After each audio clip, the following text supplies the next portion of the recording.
Last defenders of monogamy web series, যেটা Chorki OTT প্ল্যাটফর্মে 11 April 2024 চলে এসছে। টোটাল ডিউরেশন হলো 1 ঘন্টা 23 minute plus. Director Mostofa Sarwar Farooki sir.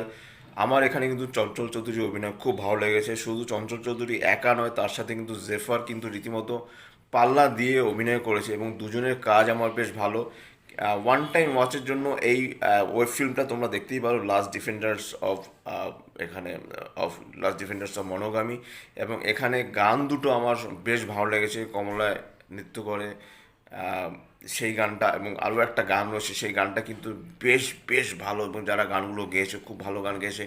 এবং এখানে মানে চিত্রনাট্যটা কিন্তু বেশ ভালো, তার সাথে কালার প্যালেট এবং বিজিএম এবং ড্রেস ডিজাইন থেকে শুরু করে খুব ভালো। এবং চঞ্চল চৌধুরী এখানে কিন্তু দুর্দান্ত রকমের অভিনয় করেছে। ওয়ান টাইম ওয়াচের জন্য তোমরা অবশ্যই দেখো লাস্ট ডিফেন্ডার্স অফ